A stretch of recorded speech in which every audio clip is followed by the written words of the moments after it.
Aprendemos juntos, un proyecto de educación para una vida mejor. Marián Rojas Estapé, médico psiquiatra en el Instituto Español de Investigaciones Psiquiátricas. Tras terminar la carrera de medicina, colaboró en varios proyectos solidarios. Tengo miles de aventuras, y todos los que me conocen saben que allá donde voy me pasan cosas, porque me involucro con la cabeza y el corazón. Marián imparte conferencias en diferentes lugares del mundo sobre la felicidad, gestión del estrés, familia, adolescencia, pareja, y ha publicado el libro Cómo hacer que te pasen cosas buenas. Soy Marián Rojas Estapé, psiquiatra y autora de Cómo hacer que te pasen cosas buenas. Y soy una gran apasionada del mundo de la mente, de las emociones y del comportamiento humano. Hola Marián, mi nombre es Melania, soy periodista y es un privilegio poder compartir contigo una charla sobre neurociencia, psicología e inteligencia emocional. Muchísimas gracias Melania, para mí es una alegría estar aquí. Tú que eres psiquiatra, has estudiado la mente y el comportamiento humano y dices que no hay atajos ni guías rápidas que aseguren la felicidad. Me gustaría que nos hablaras un poco más sobre esto. Estamos en un momento de la historia donde parece que existe una obsesión por ser felices. Como que hay atajos fáciles para disfrutar con esto y conseguirás la felicidad rápidamente, pero la felicidad no es eso. La felicidad depende del sentido que cada uno de nosotros le damos a nuestra vida. ¿Pero qué sucede? Que en una sociedad que ha perdido el sentido, en una sociedad que en muchas ocasiones ha perdido el rumbo, hemos sustituido el sentido de la vida por sensaciones. Esas sensaciones pueden ser masajes, comida, alcohol, redes sociales. No todo tiene por qué ser malo, pero es autodestructivo cuando sustituye el verdadero sentido de la vida. Cada vez se investiga más sobre este sentido de vida. Los japoneses lo denominan Ikigai. Y hoy en día se sabe que cuando existe ese Ikigai, ese sentido que uno le da a las cosas, uno puede tener mejor salud física y psicológica. Incluso mejoran los marcadores cardiovasculares, pero también mejora la felicidad. Cada uno de nosotros, todos los que nos están escuchando, tú y yo, Melania, estamos librando una batalla en algún tema de nuestra vida. Todos nosotros estamos sufriendo constantemente por algo. Un tema económico, un tema de salud, un tema familiar, un tema profesional. Siempre hay algo que nos preocupa y esas batallas nos marcan. Y cómo lidiamos con esas batallas va a marcar eso que denominamos felicidad. Porque la felicidad consiste en conectar con eso bueno que pasa cada día y que lo malo que sucede cada día, esas batallas, las sepamos gestionar de la mejor manera posible. Tiene un matiz con la plenitud. La plenitud es un estado donde yo noto que mis necesidades están cubiertas y no quiero nada más. Por lo tanto, uno puede estar sufriendo mucho, pero ser feliz en ese momento, porque sabe conectar con lo pequeño y bueno que me va sucediendo cada día. Es decir, la felicidad está en conectar con las cosas pequeñas que van surgiendo en el día a día. Te he leído en varias ocasiones que muchas veces el antídoto para el sufrimiento es el amor.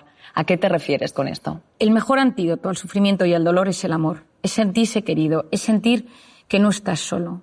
Esa sensación de soledad no buscada, esa soledad involuntaria, es una sensación terrible para la psique, para la mente y para el corazón. Y por eso en muchas ocasiones, cuando uno está solo, tener a alguien, una persona vitamina, una persona que te apoye, una persona que te escucha, que no te juzga, que te entiende, la que le cuentas algo y automáticamente te hace sentirte mejor. Que da igual que haga un año que no la veas, que sabes que con esa persona las cosas son mucho más sencillas, ¿no? Esa sencillez en las relaciones humanas que tanto ansiamos. ¿El amor a quién? Bueno, el amor a uno mismo. Eso es la autoestima. Quererse de forma sana, no quererse en exceso, que ahí entramos en el narcisismo, ni quererse poco, que entra en los cuadros de inseguridad tan destructivos para la mente humana. Y eso tiene mucho que ver con la voz interior. Todos nosotros tenemos una voz interior que determina cómo va a ser nuestra autoestima y cómo nos vamos a tratar.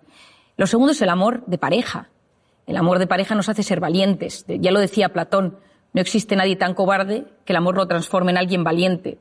Yo creo que estoy seguro de que todos conocemos a alguien que de repente se ha enamorado y se transforma. Y nada, le da miedo y asume riesgos que jamás habría asumido. El amor de pareja es impresionante. Y cuando uno tiene ese amor de pareja, cuando uno se siente querido, esa sensación de confianza, hasta mejora, sabemos hoy en día, el sistema inmune. Tienes mejor salud física y psicológica. El tercero es el amor a los demás. La cooperación, la solidaridad, el amor a tus padres, a tus amigos, a tus hermanos, incluso a la gente de tu trabajo. Cuando uno está en armonía con las personas de su entorno, es capaz de mitigar los efectos que el estrés puede producir en él. Si tú vives ansioso o preocupado por algo, un tema económico, pero te sientes querido, el estrés que eso te produce es mucho menor. Luego tenemos el amor a las creencias y a los ideales. Las ideas se tienen, en las creencias se está, decía Ortega y Gasset. Cuando crees en algo y amas tus creencias, tienes fuerza, tienes fortaleza y superas casi todo. Y finalmente, el amor a los recuerdos. Yo creo que quizá de todos los amores es el que me parece más diferente y por eso siempre me encanta hablar de él. Hace unos años, Susumu Tonewaka, Premio Nobel de Medicina, descubrió que cuando una persona recuerda algo con intensidad, el recuerdo de esa imagen, que es placentera, activa los mismos mecanismos en el cerebro que cuando esto sucedía en la realidad. Esto es mágico.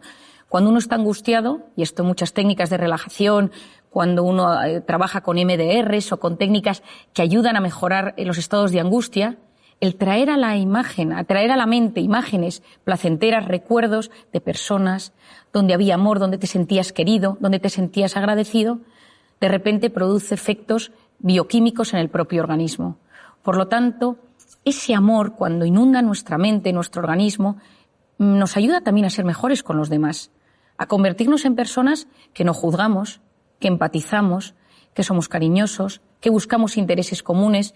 Yo soy muy de decir a la gente que busque intereses comunes con los demás, que pregunte a los demás cómo se siente. Y cuando le ha preguntado cómo se siente, que recuerde esos datos.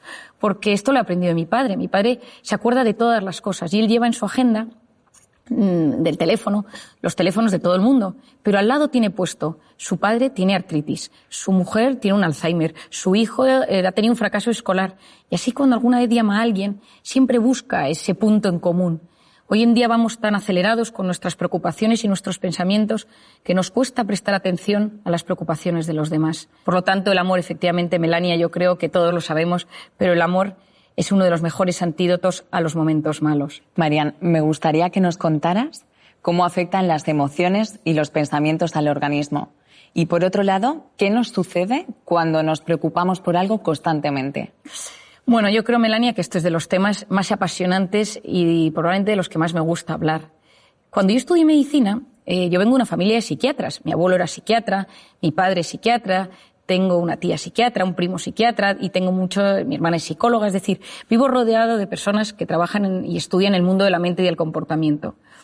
Pero me costaba, mientras yo estudiaba mis apuntes y mi carrera de medicina, ver que faltaba siempre el punto emocional a las enfermedades. Y yo creo que todos somos conscientes que estás nervioso y tienes taquicardias, tienes un examen y de repente pues tienes la tripa un poco más revuelta o de repente se te duerme el párpado. Es decir, hay síntomas físicos que tienen que ver con las emociones.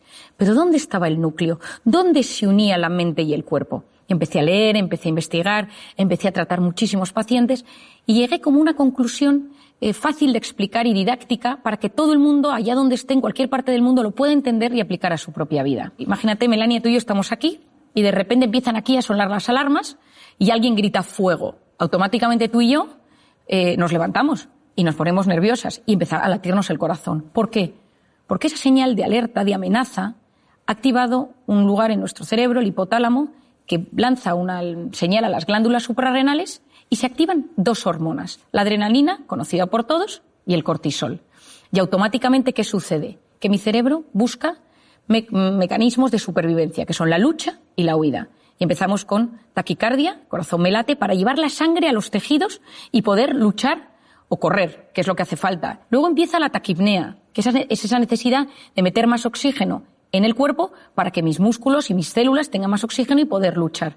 La glucosa se moviliza, las grasas se empiezan a movilizar y en este momento yo ya no puedo razonar porque estoy en un momento de alerta y la corteza prefrontal, que es la que se encarga de reflexionar, de pensar, de buscar soluciones a los problemas, de repente ya no me deja pensar tan bien. Es como que me pierdo el hilo de lo que te estoy contando. El hipocampo, que es la zona de los recuerdos y donde almacenamos los datos, es hipersensible al cortisol y por lo tanto nos falla la memoria y tenemos como lagunas en lo que queremos hablar. Ese pico de cortisol va a tardar varias horas en volver a su estado original. ¿Por qué es esto tan importante, Mel? Porque ese estado de cortisol que se eleva, ese estado de cortisol va a cambiar nuestro organismo. El cortisol es una hormona cíclica. Por las noches es baja y tiene que ser bajita para que yo pueda dormir. Y a lo largo de la noche sube hasta las 8 de la mañana, más o menos, que tiene su pico más alto. Y a las 8 de la mañana vuelve a bajar para hacer frente a los desafíos del día a día. Pero ¿qué pasa si vivo preocupado por algo constantemente? Aquí entra una de las ideas más importantes que te voy a transmitir hoy. Y es que mi mente y mi cuerpo no distinguen una amenaza real de una imaginaria. Ante algo físico real que me sucede, la alarma, que me atraquen por la calle, que me llamen para decirme que mi hijo está enfermo, que me digan que mi padre está ingresado, esa activación del cerebro por algo real se produce de forma muy similar si yo estoy sentado en mi trabajo, en mi casa, y empiezo a pensar: ¿y si mi hijo está en las drogas? ¿Y si no llego a fin de mes? ¿Y si me atracan por la calle? El 90% de las cosas que nos preocupan nunca jamás suceden. De hecho, es el 91,4%. Pero mi mente y mi cuerpo lo viven como si fuera real. Es decir, tanto lo que me sucede como lo que me preocupa tiene un impacto directo en mi mente. Y esto es clave. Porque si más del 90% de las cosas que nos preocupan no suceden, eso lo que va a significar es que yo voy a inducir en mi organismo un estado de alerta mantenido. Lo que yo denomino, de forma sencilla, una intoxicación de cortisol. Y empiezo a inducir a mi organismo a entrar en lo que denominamos el sistema nervioso simpático, que es ese estado de alerta donde se segrega cortisol. Y esa intoxicación de cortisol va a generar cambios a 3 niveles en mi organismo. A nivel físico, se me cae el pelo. ¿Por qué se me cae el pelo? Porque cuando uno está en un estado de alerta, en un estado de amenaza, es como si estuviéramos en las trincheras. Y entonces el organismo lo que busca es que los recursos del organismo se utilicen de la mejor manera posible. Entonces, si tú estás en guerra, si tú estás en una batalla, si te persiguen por la calle, pues el pelo no es un organismo primario para hacer frente a ese desafío. Y por lo tanto, de repente, empiezas a perder pelo. El cortisol inhibe la correcta recuperación del folículo piloso o de los fibroblastos en la piel, y por lo tanto aparecen las temidas arrugas, las manchas, la piel cambia de color. Por otro lado, empiezas a sentir sensación de opresión en el pecho constante, falta de aire, te cuesta respirar, tienes problemas a nivel gastrointestinal, que ahora explicaré con más detalle, la musculatura la tienes tensa porque vives siempre a punto de salir corriendo o a punto de luchar. Y entonces, si de repente haces un movimiento un poco extraño, puede ser que tengas una contractura o que te quedes en el sitio o que notes que te duele todo el cuerpo, cuerpo pesado, cuerpo que te cuesta mover, te notas como más rígido. Esto a nivel físico, pero también el cortisol altera el funcionamiento de los estrógenos, de la progesterona o de la testosterona. Cuando uno conoce cómo funciona esta hormona, sabe que uno cuando vive intoxicado de cortisol, en el cuerpo suceden muchos temas. Pero hay uno clave, Melania, que te quiero explicar, y es que el estado de estrés mantenido lo que va a hacer es modificar el sistema inmunológico. Y para mí aquí está la clave. En un momento de estrés puntual, el cortisol actúa como antiinflamatorio. Pero cuando el organismo vive constantemente en un estado de estrés crónico, lo que sucede es que se disocia el sistema inmunológico, la inflamación, el cortisol y el cuerpo, y lo que sucede es que nos empezamos a inflamar. Gastritis, gastroenteritis, amigdalitis, colon irritable, dermatitis, es decir, entra una inflamación latente, ligera, leve en el organismo, que es muy peligrosa. Porque cuando entras en un estado de inflamación en el cuerpo, puede desencadenarse muchísimos problemas físicos y psicológicos. Y entro, por ejemplo, en el aparato intestinal, que yo creo que todo el mundo lo nota. Hoy en día sabemos que es el segundo cerebro. ¿Por qué? Porque está rodeado de una potente red neuronal y tiene un impacto directo. Lo que pienso, lo que siento, tiene su impacto en el organismo. Quien no tiene un examen de una cita romántica, una cita de trabajo, y sabe que sus tripillas ese día le mandan una señal de que algo está pasando. Al lado de los intestinos, ahí están las arterias y las venas, por donde lo que yo voy comiendo, lo bueno, se va a ir por allí para nutrir a todo mi organismo. Y dentro del intestino, dentro de la luz, están las vellosidades intestinales, por donde se absorben los nutrientes, y la famosa microbiota, clave. Hoy en día es uno de los grandes temas que estamos estudiando con más profundidad. Yo soy una gran apasionada de la microbiota.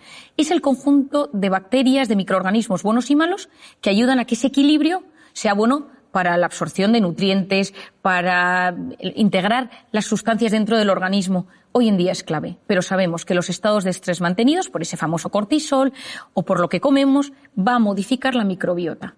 ¿Y cuál es el problema de esto? Que a través de esas heridas entran cosas entre comillas, dentro de la sangre que no deberían entrar. Es decir, el filtro, la permeabilidad intestinal está dañada y entran cosas en la sangre que no deberían entrar y que son tóxicas para el organismo, y hoy en día sabemos que están en la causa de algunas enfermedades neurológicas o neurodegenerativas. Pero por otro lado, estás fermentando, estás con la microbiota alterada, y eso lo que genera es gas, y tienes esos hinchazones abdominales y esos gases tan molestos. Es decir, algunas veces cuando las personas me preguntan ¿cómo sé si estoy inflamado? Yo le digo, mírate las encías, porque es un gran... si uno se lava los dientes y nota la sangre, o mira si, por ejemplo, tienes la tripa hinchada, o cómo te sienta lo que comes. Y te vas a dar cuenta si ahí tienes ese estado de inflamación. A nivel psicológico, lo primero que me sucede es que estoy irritable. Saltas a la mínima. Estás en un estado de alerta y estás mucho más vulnerable y mucho más susceptible. Lo segundo que te sucede es que no duermes bien. Llegas a la noche, como tienes ese estado de alerta elevado, lo que te sucede es que te metes en la cama y empiezas a darle vueltas a las cosas y empiezas a girar en la cama y no te duermes. A veces del agotamiento consigues caer rendido en la cama, pero te levantas a las 3 o a las 4 de la mañana con una sensación de preocupación, con algo que te inquieta y no te deja dormir. Y en otras ocasiones duermes del tirón, pero te levantas con sensación de agotamiento, porque ese estado de alerta impide que llegues al sueño profundo. Y por lo tanto, aunque hayas dormido las horas que necesitas, tu cuerpo no se siente descansado del todo. Y luego, en muchas ocasiones, te puedes poner triste. Y esta es otra idea importantísima, Mel, que te quiero transmitir hoy. Muchas depresiones provienen de estados de alerta permanentes. Y aquí lo voy a puntualizar. Cuando tú tienes un momento de muchísima tensión, de muchísimo trabajo, donde has estado muy preocupado por algo, de un reto, de un desafío, tienes algo en mente, fisiológicamente, cuando eso termine, tu organismo se va a ver afectado y tu mente va a estar un poco triste, un poco apática. Yo me acuerdo cuando mi marido terminó y aprobó sus oposiciones, su preparador me dijo, a mí lo que más me sorprende de los que se preparan a las oposiciones es que aprueban o suspendan, los meses siguientes están tristes, están como apagados. ¿Por qué es eso?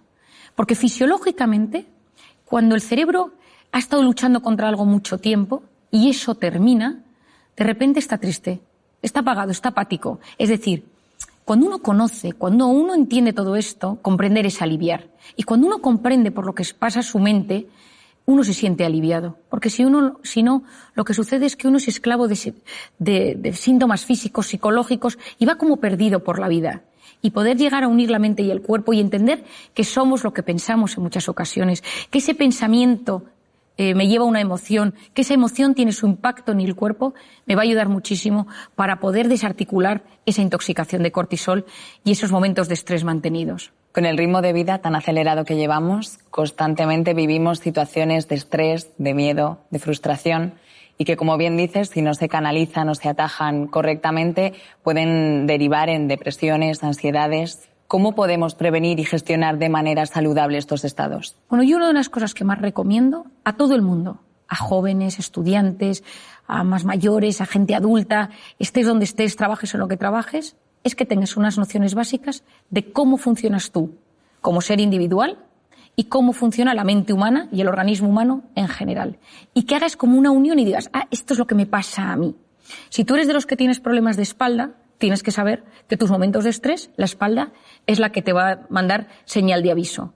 Si de repente eres de los que tienes visión borrosa, o de los que tiendes a tener cambios en la piel, o de los que te cambia el aparato intestinal, o de los que somatizas a nivel neurológico y te tiembla el párpado, o se te duermen las manos, vas a entender mucho mejor el funcionamiento de tu cuerpo y de tu organismo.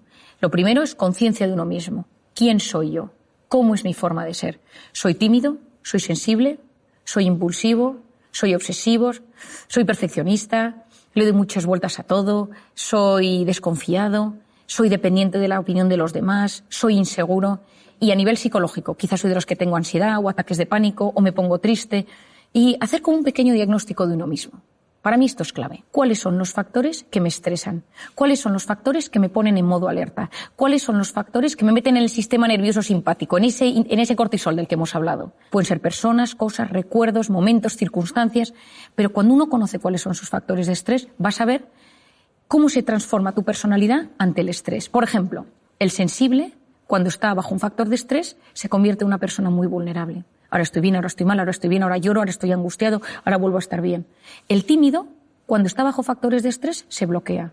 El impulsivo, bajo factores de estrés, es más agresivo. El que le da vueltas a las cosas, bajo factores de estrés, es más obsesivo y entra en pensamientos en bucle. El perfeccionista, cuando está estresado, tiene una sensación de insatisfacción vital, porque nada está a la altura de lo que quiere. Cuando uno se comprende, se siente aliviado. Entonces, cuando me preguntas qué nos puede ayudar, hacer este esquema. Yo a todos mis pacientes les hago este esquema. cómo eres tú, cuáles son tus factores de estrés y en qué se transforma esto. Cuando entiendes tu cuerpo, cuando entiendes tu personalidad, es mucho más fácil hacer frente.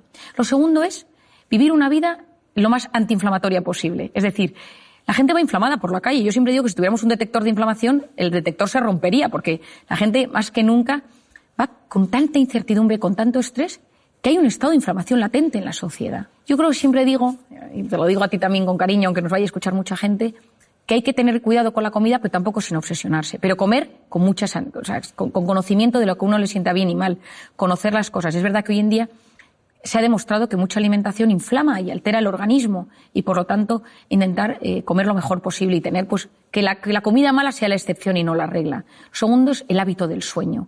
Hoy en día es clave. Cuando uno duerme mal, la probabilidad de que todo se desbarajuste es altísima, porque durante el sueño reparamos nuestra mente, reparamos nuestro organismo, reparamos nuestro sistema inmunológico, nuestro hipocampo, zona de archivo de los recuerdos, se soluciona, es como que todo se va poniendo en orden.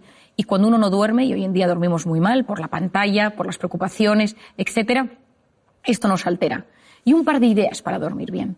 Lo primero, evitar las cenas copiosas. Con el alcohol, esto siempre va a hacer que durmamos peor. Lo segundo, cuidado con la pantalla. La luz de la pantalla transmite un tipo de luz que inhibe la correcta secreción de la melatonina, que es básica para dormir bien. Por lo tanto, cuidar ese sueño. El sueño va a ser un tema básico. Y luego, otra cosa que yo creo que puede ayudar en este mundo que llevamos es tener vías de escape sanas para esos momentos de estrés. El ejercicio básico, con el ejercicio desmembramos ese cortisol, casi que lo evaporamos del organismo. Cuidado con el ejercicio excesivo, que ahí te pones en modo alerta, pero yo hablo del ejercicio normal y saludable que todos conocemos. También recomiendo la educación de esa voz interior, es decir, cuidado, porque sabemos ya que esa voz interior va a tener un impacto en mi vida. Entonces, que mi voz interior sirva para apoyarme y no para hundirme. Hacer un diagnóstico, cómo me trato yo. Lo tercero es las personas con las que me rodeo, cuidado, que a veces parte del problema es que vivo rodeado de personas que me meten en modo alerta. Cuarto, el ser humano no está diseñado para vivir en el sistema nervioso simpático constantemente. Un poquito me puede ayudar a de repente ser profundamente eficiente, profundamente efectivo, para llegar a las cosas de la mejor manera posible. Pero si lo mantengo en el tiempo, corro el gran riesgo de enfermarme.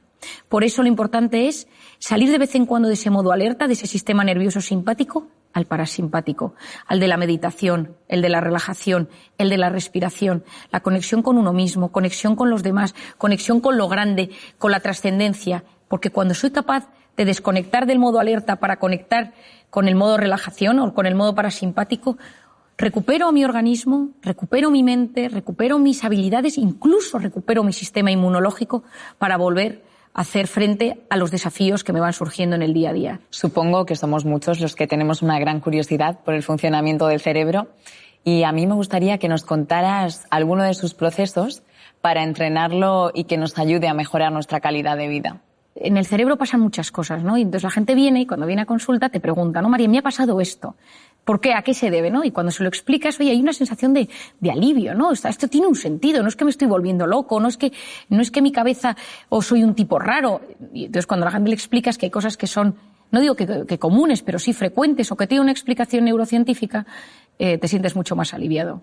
La suerte que tenemos es que hoy en día la mente y el cerebro se está investigando cada vez más. Y hay una búsqueda de respuestas, el cerebro es el gran desconocido, pero vamos entrando, aprendiendo, gestionando y es alucinante. A mí me encanta estar lo más al día que puedo de todo lo que va sucediendo y cada vez que algo nuevo se descubre, pues te llenas en un mundo apasionante que en mi caso particular siempre pienso, y esto a ver cómo se explica a la gente, ¿no? Porque es todo a veces tan difícil de entender porque la mente...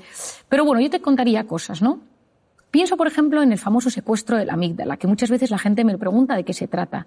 El secuestro de la amígdala es una respuesta automática de la mente ante algo que sucede y tienes una reacción desproporcionada. Y es como que la amígdala en ese momento tiene una comunicación con el hipocampo, que es donde están los recuerdos. Y la amígdala es donde está la emoción, la ansiedad, la angustia, donde reaccionamos. Y ese canal de comunicación tiene que ser lo más sano posible.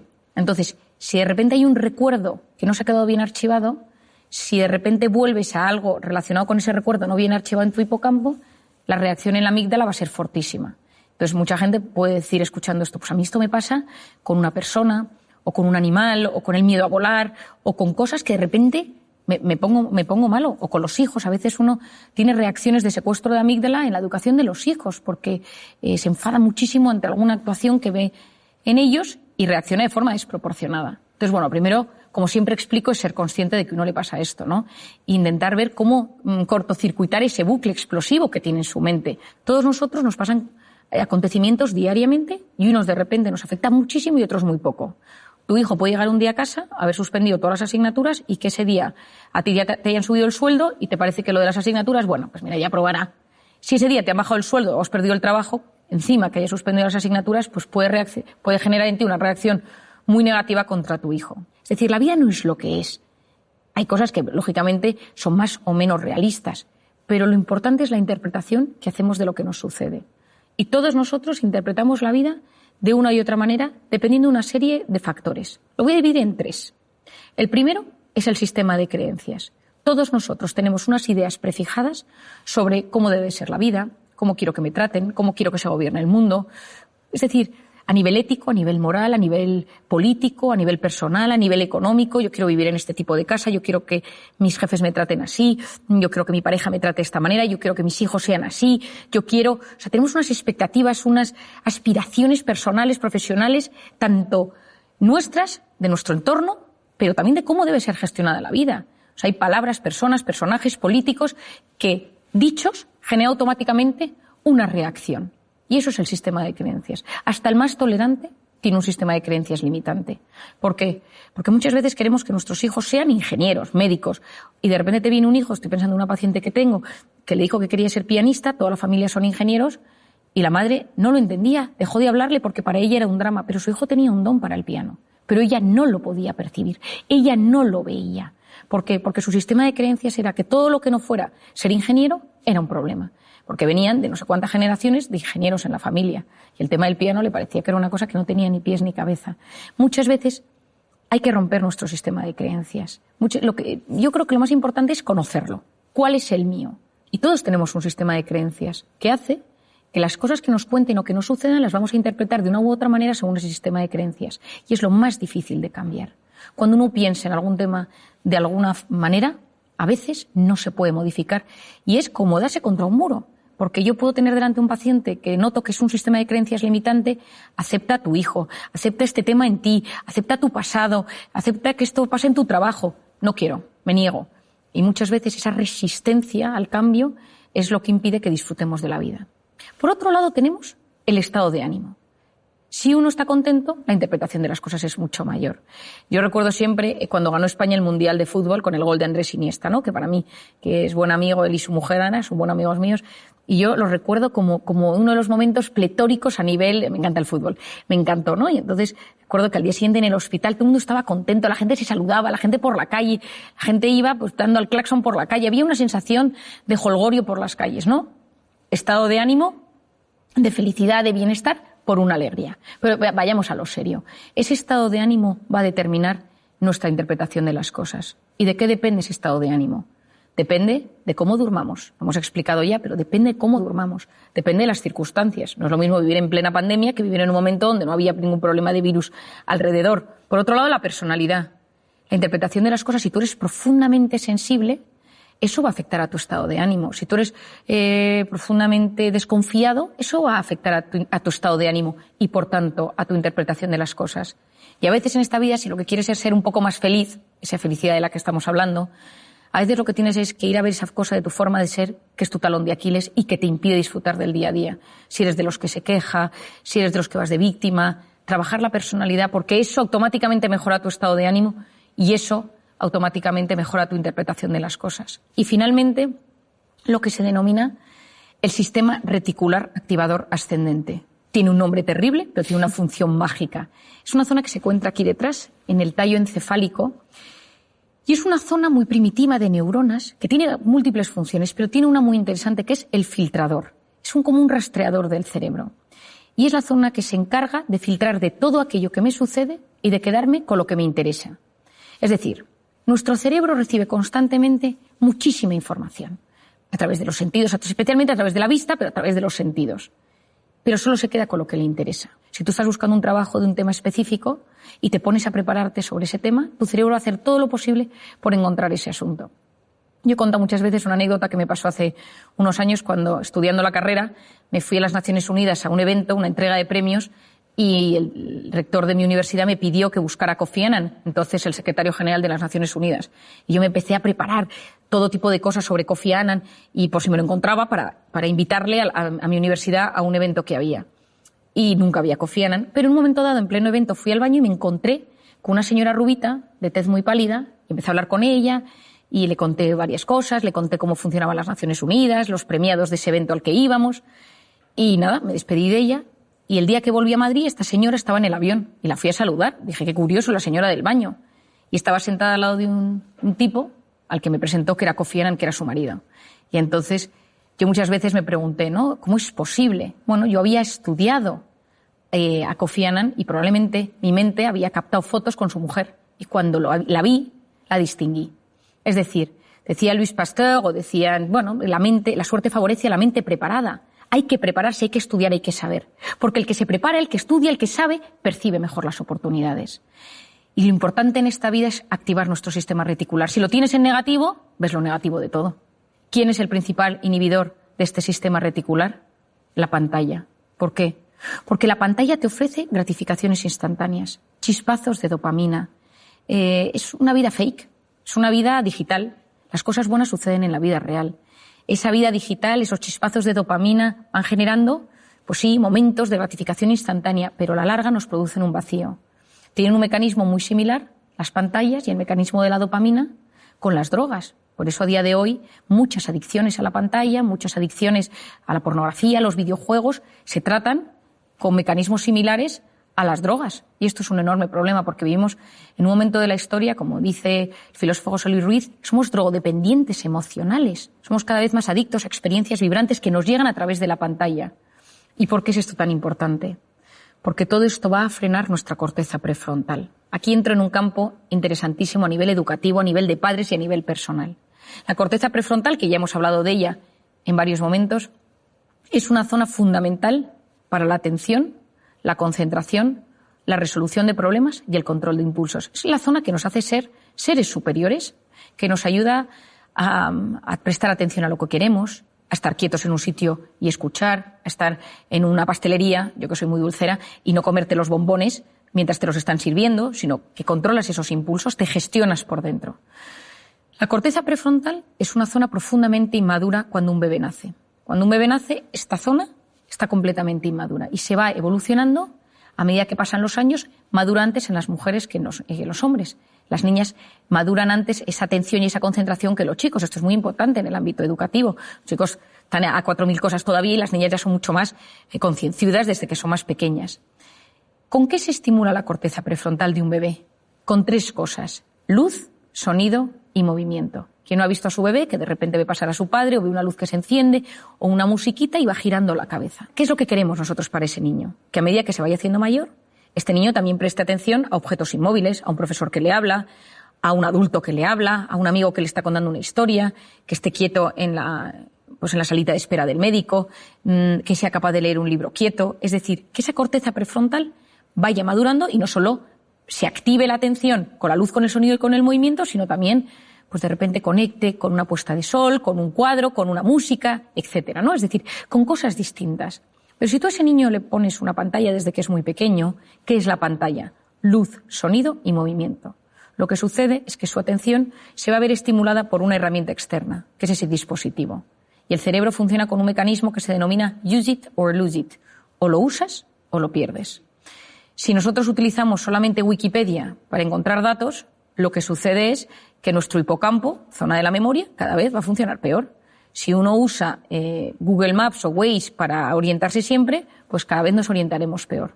Cuanta menos actuación tenga nuestro cerebro per se, peor va a funcionar en esa herramienta estrictamente particular. Si nosotros conseguimos trabajar las cosas, prestar atención, fomentar nuestra orientación, fomentar nuestra memoria, vamos mejorando la neuroplasticidad cerebral. Es decir, estamos en un momento donde la neuroplasticidad cerebral, que es la capacidad de generar nuevas neuronas. Yo cuando estudié medicina, las neuronas que teníamos eran las que teníamos. y no había forma de generar más.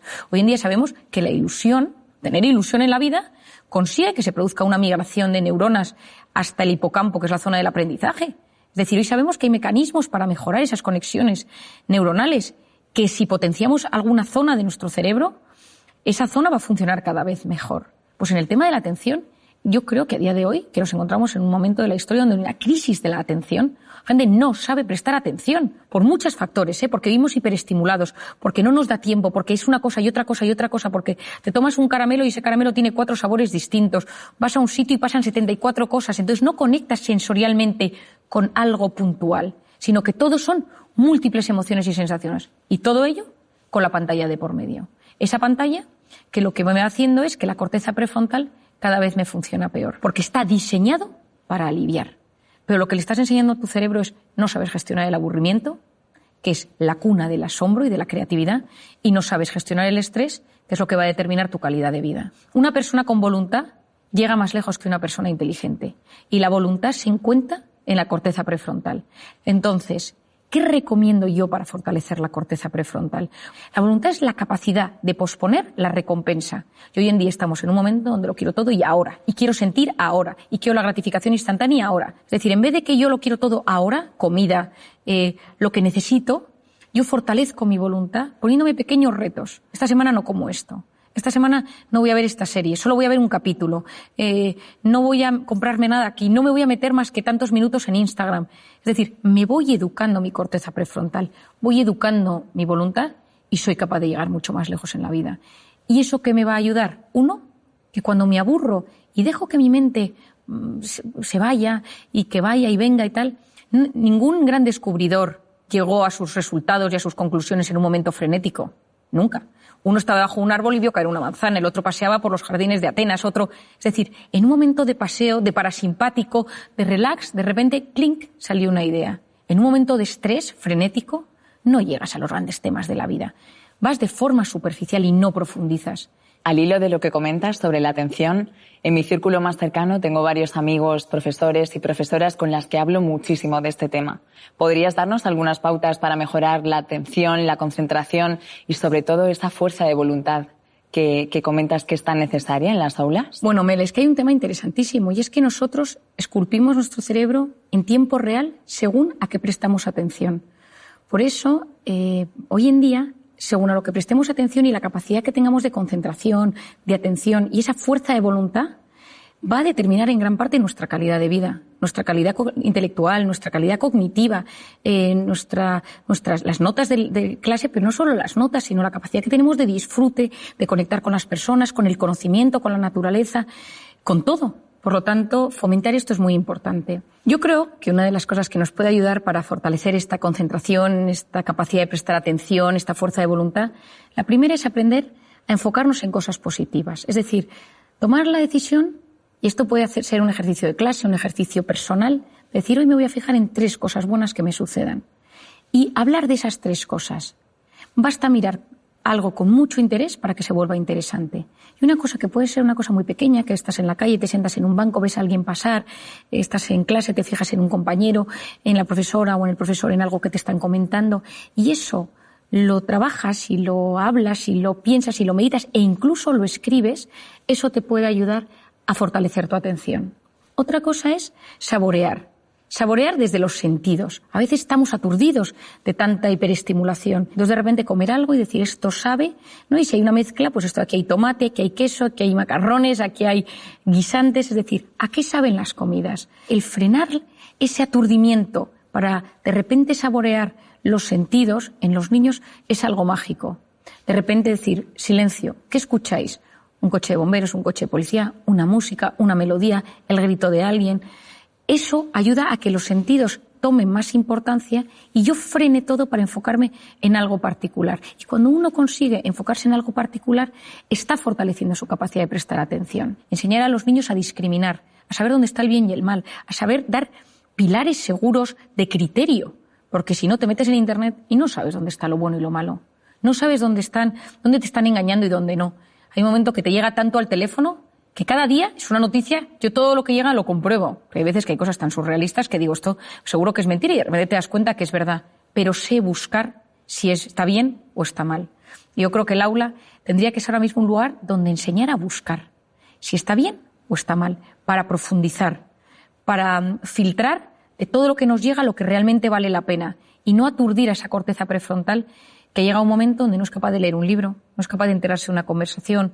Había un hábito que se hacía en mi casa y es que todos los domingos leíamos todos antes de comer, sentados en el salón de casa con música clásica. Y mi padre, cada uno según la edad que tenía, todos leíamos. Y era algo que fortalecía nuestra lectura. A mí me parece importantísimo volver a la lectura.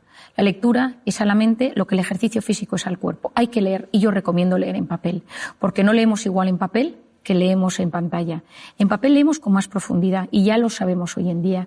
Cuando uno tiene el papel, el libro va pasando la página, hay algo que surge en el cerebro donde es capaz de meterse mejor en la historia. Es verdad que con tal de leer, yo que la gente lea donde quiera, ¿no? Pero yo lo recomiendo. Y sobre todo que cuando leemos, por ejemplo, noticias, hay tantos anuncios y tantas cosas que salen que nuestra capacidad de dispersión es altísima. Y esa famosa multitarea, de la que tanto nos han hablado, no es tal. Es una alternancia continuada de la atención.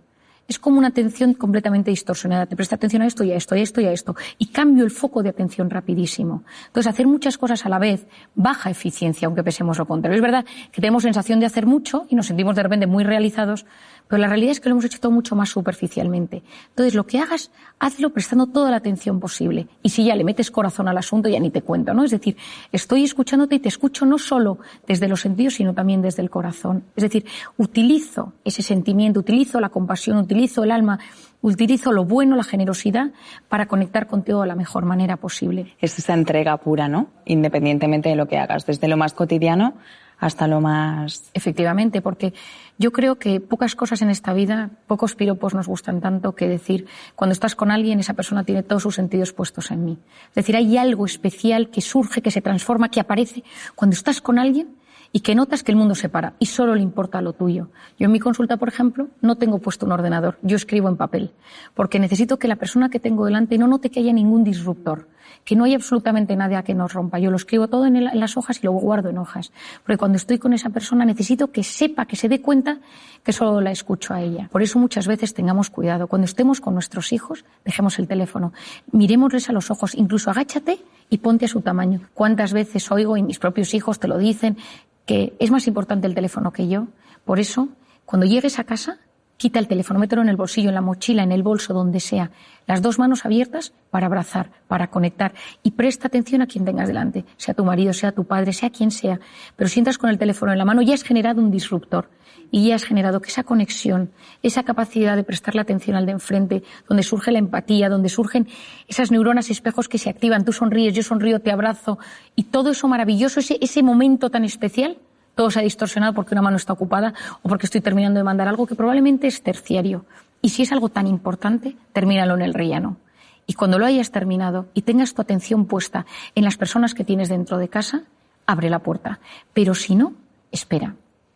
Y yo creo, Melania, que esto, que tú y yo que también lo estamos hablando hoy aquí, es lo que buscamos. Tener una sociedad que le importen los demás, que no vayas solo enfocado en ese dispositivo, que te metes dentro y te olvidas de los demás, sino que seamos capaces de levantar la mirada, conectar con los ojos del que tienes delante y dar importancia a lo que realmente la tiene. Una de las cosas que comentabas sobre la fuerza de voluntad, me parece un término precioso y que realmente nos forma como personas y nos ayuda a vivir una vida más plena.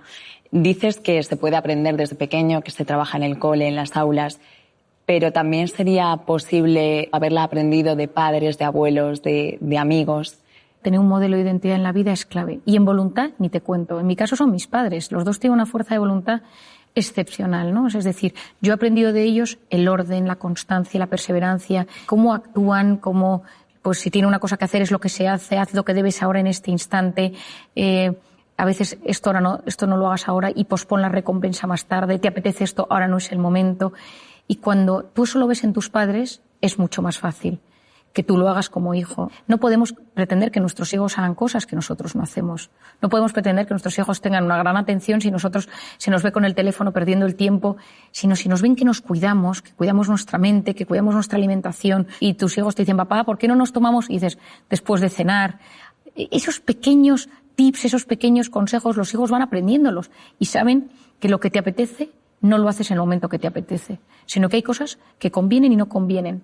Y no es un tema de restringir o de control o de reprimir, sino de gestión sana. Porque si no sabes controlar o si no puedes controlar todo aquello que te apetece, todo ese impulso, y frenar, también está en la corteza prefrontal ese impulso, concentrarte en lo que ahora tienes y disfrutarlo en vez de pensar en lo que vas a hacer en media hora y esa intensidad y que lo necesito hacer, a la larga en la vida te sentirás mucho más frustrado. ¿Qué otras herramientas nos pueden ayudar a hacer una buena gestión del cuerpo y de la mente y de esa obsesión que a veces tenemos por aprovechar el tiempo al máximo? Bueno, yo creo que hay una obsesión, efectivamente, como tú bien dices, de aprovechar el tiempo. El famoso FOMO, que ahora se habla tanto, que es lo que se denomina el fear of missing out, el miedo a perderme algo, ¿no? Entonces, constantemente me meto, veo si ha pasado algo a nivel mundial, personal, familiar, me meto en los chats, me meto en los portales de noticias, con un miedo constante, ¿no? Y hoy en día, ese mundo digital, nos hemos visto inmersos en un estado de alerta constante, ¿no? Yo recomiendo muchísimo quitarse las notificaciones de la pantalla. Soy yo quien domino el dispositivo, soy yo quien domino las alertas, no las alertas a mí. Porque siempre va a pasar algo, siempre hay algo. Has escrito en un chat, el chat del colegio de tus hijos, las noticias que están pasando todo el día a nivel mundial de cualquier cosa, porque siempre están pasando cosas, ¿no? Es decir, la pantalla nos ha convertido en unas personas que nos cuesta mucho más relajarnos. Y mete nuestra mente en ese estado de modo simpático, de modo de cortisol, de modo amenaza, tan tóxico para el organismo. Por otro lado tenemos la cronopatía. La cronopatía, que es la enfermedad del tiempo. Patos, enfermedad de cronotiempo. Siempre haciendo cosas, nunca puedes parar. Decía Marañón, la rapidez, que es una virtud, engendra un vicio, que es la prisa.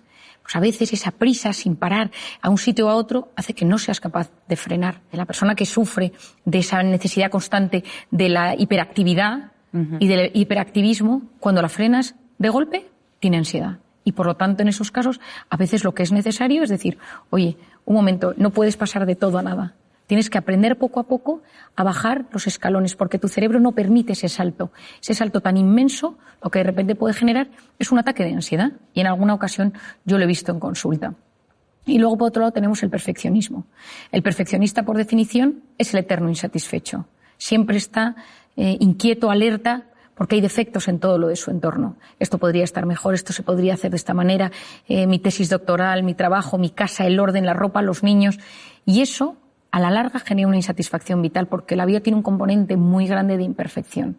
Cuando uno es muy perfeccionista, esto puede desarrollarse en trastornos obsesivos compulsivos, y conocer el impacto que esto tiene en la salud va a ser muy importante. Entonces, ese estado de alerta mantenido, tanto por la cronopatía, por el FOMO, por el tema digital, por el perfeccionismo, por la necesidad de hacer cosas constantemente en este mundo tan frenético en el que nos ha tocado vivir, apasionante, pero frenético en el que nos ha tocado vivir, tenemos herramientas. Algunas ya las hemos ido hablando durante este rato de conversación, pero me gustaría puntualizar otras. Hemos hablado del deporte, que me parece clave, y me encantaría deporte con naturaleza. Hay estudios interesantísimos que no es lo mismo hacer deporte en una ciudad que hacer deporte con naturaleza. Incluso estos estudios se han realizado poniendo a la gente pantallas inmensas con un bosque, con un lago, y ver qué pasa en su cerebro y cómo van eliminando ese cortisol y cómo se va gestionando todo ese estado de bienestar. Se sabe hoy en día que cuando uno consigue hacer deporte en la playa, en la montaña, en la naturaleza, se relaja mucho más. Hay una parte de uno mismo que en la naturaleza conecta mucho mejor y entra en ese modo parasimpático mucho mejor que en un gimnasio. Ojo, si solo tienes al gimnasio, pues adelante, porque es lo que tu cuerpo necesita. Por otro lado, me parece fundamental todo el tema de aprender a conocer nuestro cuerpo y conocer cómo va somatizando mi cuerpo. Entonces, como el primer mecanismo ante la angustia es hiperventilar, la taquipnea, esa necesidad de generar más oxígeno en el cuerpo, esas taquicardias, hoy en día conocemos una manera fácil entre comillas, de frenar ese estado rápido de taquicardias o estado de alerta. ¿Por qué? Porque como hemos hablado al principio, cuando yo noto una amenaza, lo primero que sucede es que mis pulmones y mi corazón cambian su forma de latir. De repente meto bocanadas de aire mucho mayores, tengo respiración mucho más entrecortada y superficial, pero lo que sucede es que entra más oxígeno del que debería y todo el cambio del oxígeno y el CO2 en mi cerebro va a generar desde esa visión borrosa, los hormigueos, esa sensación de malestar tan conocida. Es decir, ese estado físico de tantísimo malestar en un primer momento tiene mucho que ver con ese oxígeno y con ese CO2 que sale y entra de forma disruptiva en mi organismo. Por lo tanto, si en ese momento uno aprende a respirar de forma profunda y con conciencia, es capaz de generar un estado de calma dentro de sí. Y esto tiene mucho que ver con varios músculos de mi cuerpo, entre ellos el diafragma, que es el encargado de que todo esto suceda. Cuando yo respiro profundamente y mantengo la respiración unos segundos y luego la saco con profundidad y ya si soy capaz de ponerle un pensamiento positivo, yo siempre digo de pensar en alguien a quien quieres mucho o un pensamiento de agradecimiento, de repente al cabo de unos minutos mi cuerpo funciona mejor. Al final no deja de ser un movimiento físico donde nosotros vamos trabajando diferentes tipos de respiración, mantener la respiración que al principio cuesta, pero como un hábito, incluso para dormir por las noches. Yo a muchas personas cuando no consiguen descansar les digo que hagan alguna técnica de respiración antes de dormir y cómo su organismo consiguen ponerse en ese estado de calma bajando al sistema nervioso parasimpático. Yo recuerdo en una ocasión estaba en un avión y una señora oí por detrás que tenía mucho miedo a volar y que gritaba y a otro lado decía, pero que respire. Y le decía, no, si lo que pasa es que estoy respirando demasiado, ¿no? Bueno, me acuerdo que acudí detrás del avión a ayudar a esta señora a respirar, pero era incapaz, ¿no? Se le había ido de las manos y ya estaba en un ataque de ansiedad dentro del avión. Pero cuando fuimos relajándola poco a poco, el hecho de esa respiración profunda y consciente ayudó a que pudiera volar y que pudiera aguantar todo el vuelo. Y hoy en día conocemos el tema del mindfulness o la atención plena. Me parece que es una técnica muy interesante de entender porque consiste en conectar con uno mismo y tener conciencia de uno mismo, de lo que siento, de cómo me siento, de las sensaciones que llegan a mi cuerpo.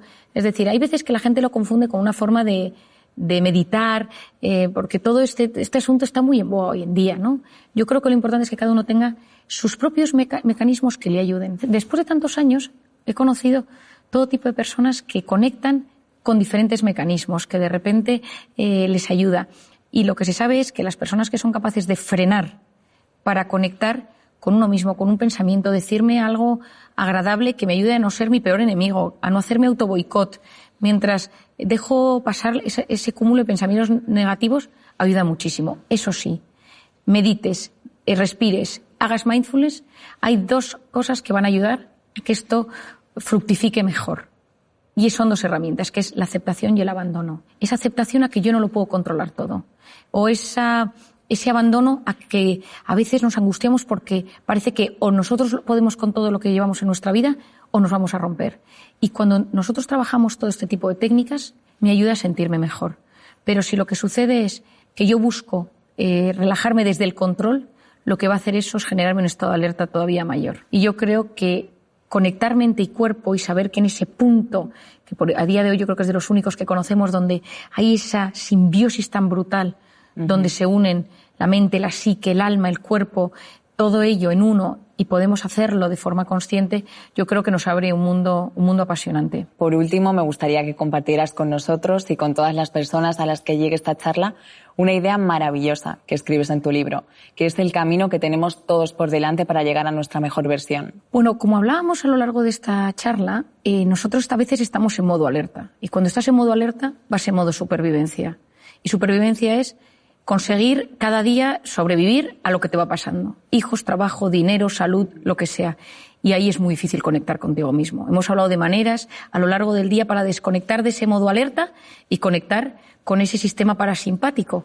Pero esto es completamente necesario. Pero también en la vida a veces precisamos conseguir un momento de pausa.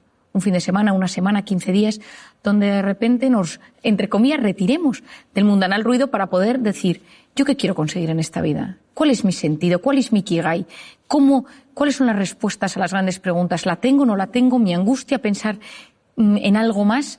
Y ahí tengo que verme a mí en perspectiva, en 3D, en 4D, en 5D, y ver hacia dónde me dirijo y buscar sacar lo mejor que llevo dentro.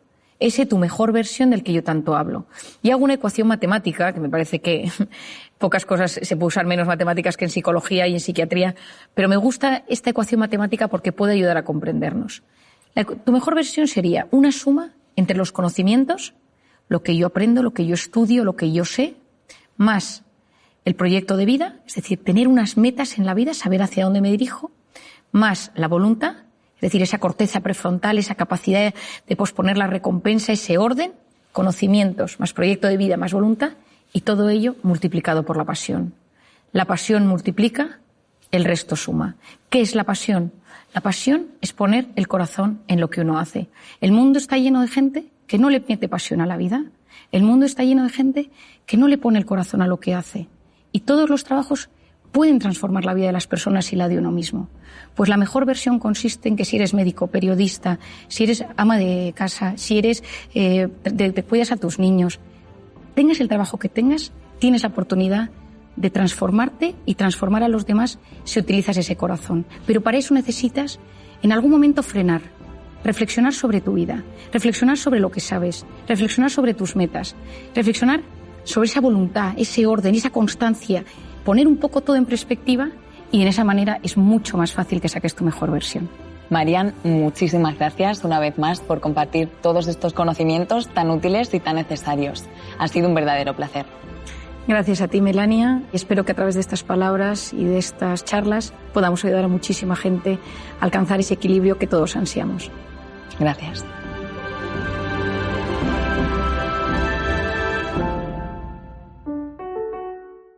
Aprendemos juntos, un proyecto de educación para una vida mejor de BBVA con la colaboración de El País y Santillana. bbvaaprendemosjuntos.com. Puedes encontrar todos los capítulos de BBVA Podcast en las siguientes plataformas: iVoox, Apple Podcast, Spotify, Google Podcast y en bbva.com.